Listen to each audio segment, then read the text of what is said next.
Di sebuah desa tenang di Jawa Tengah, berdirilah sebuah pabrik batik tulis bernama Batik LGC. Bangunan tua yang tetap kokoh yang berusia hampir 50 tahun. Dari kejauhan, aroma malam batik yang khas sudah tercium, bercampur dengan wangi rumput basah dari halaman luas di belakang gedung. Pabrik itu tidak besar, namun tata letaknya rapi. Halamannya dipenuhi rumput Jepang terpangkas rapi, halus jika disentuh kaki, dengan beberapa jalur batu kali yang menjadi jalan kecil menuju area penjemuran. Di sisi kiri halaman, berjajar rapi sepeda Jepang dan sepeda ontel milik para pekerja rentetan. Kendaraan sederhana yang menjadi saksi betapa tradisionalnya tempat ini. Di dalam bangunan utama, suara goresan canting memenuhi ruangan. Para pembatik, sebagian besar wanita dan pria berusia 50 hingga 70 tahun, duduk di bangku kayu rendah. Tangan mereka bergerak pelan tapi pasti, seperti menulis puisi di atas kain. Urat-urat di tangan mereka terlihat jelas, namun gerakannya tetap stabil dan penuh ketelitian.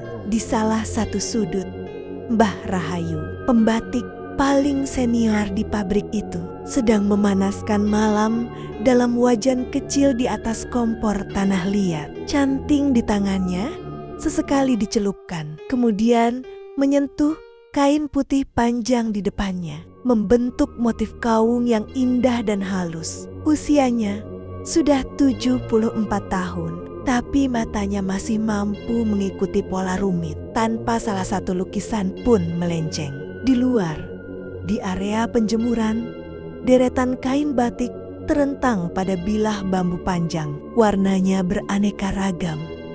Coklat sogan, khas Jawa, biru nila pekat, merah marun, dan kuning keemasan. Angin lembut membuat setiap helai kain bergoyang pelan seolah sedang menari. Pekerja muda mengawasi agar tidak jatuh atau kotor. Sementara beberapa bapak-bapak memeriksa intensitas warna yang sudah terkena matahari.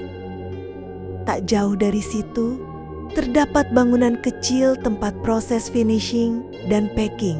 Di ruang itu, para pekerja melipat kain batik yang sudah kering dan disetrika. Mereka memasukkannya satu persatu ke dalam plastik transparan, kemudian ke kotak karton khusus dengan lambang pabrik Sinar Lestari yang dicetak sederhana namun elegan. Pabrik batik itu bukan sekadar tempat kerja, ia adalah rumah kedua bagi para perajin yang telah mengabdikan hidup mereka untuk menjaga seni batik tulis tetap hidup. Setiap sudut pabrik memancarkan ketenangan tradisional. Setiap kain mengandung cerita, dan setiap goresan canting adalah warisan yang terus diwariskan dari generasi ke generasi. Di halaman belakang, saat matahari mulai turun, pekerja menutup hari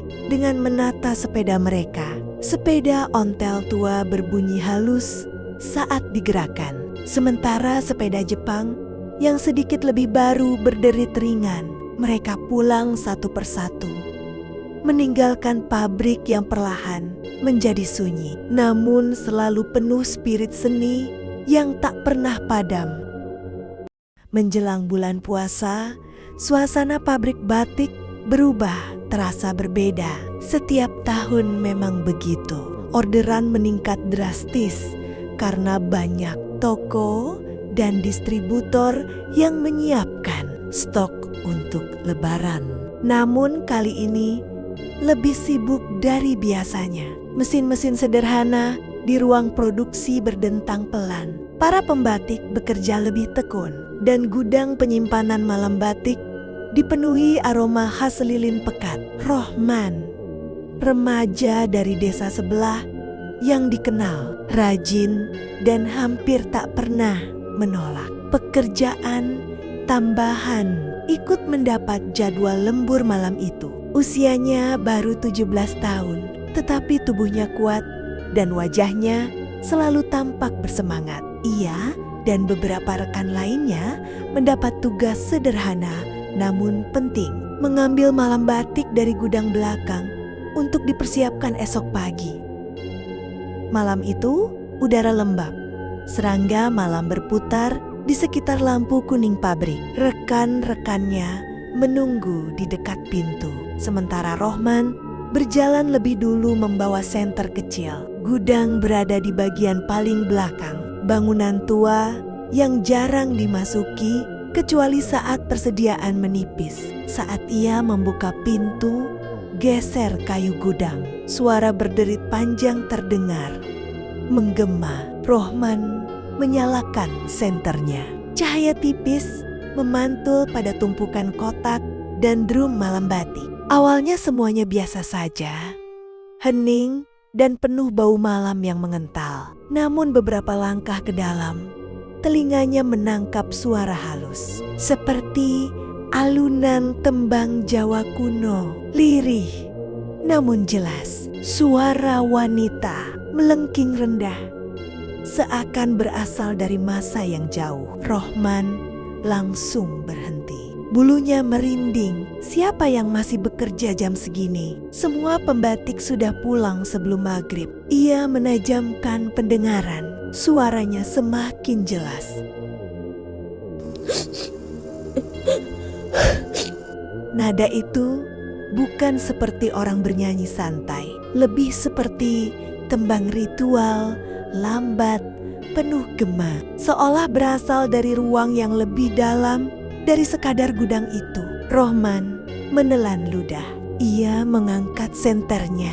Cahaya kecil itu menyorot ke sudut kiri gudang, dan di sana terlihat sesosok perempuan duduk membungkuk di depan wajan malam, seperti tengah membatik pada kain panjang yang digelar di lantai. Namun yang membuat Rohman benar-benar kaget adalah perempuan itu membatik tanpa lampu, hanya diterangi kegelapan, dan air wajan malam tidak mendidih, tapi tetap menghasilkan asap tipis putih yang melayang perlahan. Rohman mundur setapak, detak jantungnya menggema di telinganya. Perempuan itu terus menyanyikan tembang, seolah tak sadar sedang diawasi, hingga tiba-tiba ia berhenti. Suaranya terpotong. Kepala itu perlahan menoleh, sangat perlahan, menuju arah Rohman. Rohman berdiri terpaku di ambang pintu gudang.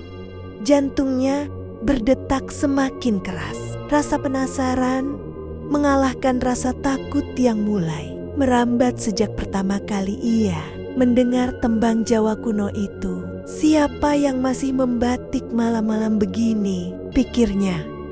Di pabrik ini tak ada seorang pun yang bekerja sampai larut kecuali bagian packing, dan itu pun tidak di gudang malam. Ia menelan ludah. Langkah kakinya pelan, seperti enggan tapi dipaksa rasa ingin tahu. Aroma malam batik yang biasanya hangat kini terasa dingin, seperti tertiup angin dari tempat yang jauh dan asing. Setiap kali ia melangkah, suara krecek sandal kayunya bergema tidak wajar. Seperti ruang gudang itu lebih besar daripada biasanya. Perempuan itu masih duduk membungkuk, seolah-olah tak menyadari kehadirannya. Tangan halusnya bergerak pelan, menorehkan malam pada kain batik yang motifnya tampak kuno. Bukan motif yang biasa dibuat di pabrik itu. Namun ketika Rohman memperhatikan lebih dekat, tinta malam pada canting itu tak menetes, seperti kosong. Rohman semakin mendekat. "Bu," panggilnya lirih. Sunyi. Detik berikutnya, suara tembang kuno itu berhenti. Secepat lampu padam oleh angin. Tak ada gerakan, tak ada napas, tak ada suara canting. Perempuan itu hilang, bukan berjalan pergi, bukan menyingkir, tetapi benar-benar menghilang. Seperti kabut yang tersapu angin, kain batik terbentang di depannya pun lenyap, hanya menyisakan lantai kosong yang dingin. Rohman tersentak mundur. Panik merayapi seluruh tubuhnya. Nafasnya memburu, tenggorokannya kering. Ia menoleh ke pintu gudang untuk kabur. Dan perempuan itu berdiri di sana. Membelakanginya, tubuhnya tegak, tidak bergerak sedikit pun. Rambut panjangnya terurai, menutupi sebagian punggung. Wujudnya seperti membeku, namun terasa begitu dekat hingga Rohman bisa mencium aroma malam batik yang dingin. Bu, suara Rohman pecah. Tubuhnya bergetar hebat. Ia memejamkan mata kuat-kuat, menutup wajah dengan kedua tangannya. Ketakutan memuncak saat ia merasakan hawa dingin mendekat, seolah punggung perempuan itu kini hanya sejengkal dari wajahnya. "Tolong, tolong!" teriaknya keras. Suara parau bercampur isakan. Ia tidak berani membuka mata, tidak berani bergerak, tidak berani bernapas terlalu dalam. Teriakan Rohman menggema sampai ke halaman belakang pabrik. Kebetulan salah satu rekannya, Jatmiko, yang keluar sebentar untuk buang air kecil, mendadak berhenti. Ia memicingkan mata, memastikan bahwa suara itu bukan hanya bayangannya saja. Awalnya ia ragu, karena suara itu seperti bercampur dengan gemerisik malam. Tetapi setelah mendengar teriakan kedua yang lebih jelas, Jatmiko langsung berlari. Hampir tersandung batu halaman. Nafasnya terengah-engah ketika mendekati gudang. Begitu sampai, ia melihat Rohman terduduk di lantai, tangan menutup wajah. Tubuhnya gemetar hebat, seperti baru keluar dari mimpi buruk. Di pintu gudang yang setengah terbuka, tidak ada siapapun, hanya angin dingin yang masuk, mengibaskan beberapa kain batik yang tergantung. "Man, kamu kenapa?"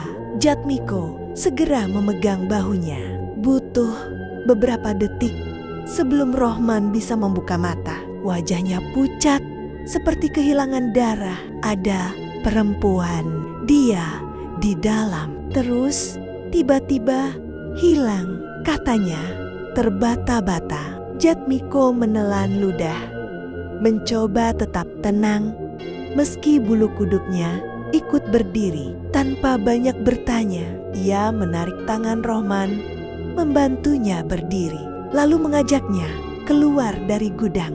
Mereka berjalan cepat melewati halaman pabrik yang diterangi lampu-lampu kuning, menuju bangunan tempat para pekerja lembur mencanting dan mempacking batik. Ketika Rohman muncul dengan kondisi lemas, para pekerja yang lain langsung menghentikan aktivitasnya. "Kamu kenapa, Man?" tanya salah satu pembatik tua yang sedang duduk di sudut. Rohman hanya diam, masih gemetar. Sementara Jatmiko menjawab, "Nanti saja ceritanya. Yang penting dia aman dulu." Mereka pun memberi Rohman air minum, memintanya duduk dan menenangkan diri. Suasana lembur berubah hening. Semua orang saling pandang, seakan paham bahwa gudang batik memang menyimpan sesuatu yang tak semua mata ingin melihat. Malam itu, pekerjaan terhenti lebih awal. Rohman tidak lagi kembali ke gudang sampai pagi. Dan sejak kejadian itu, tak ada satupun yang berani berada di gudang seorang diri setelah matahari terbenam.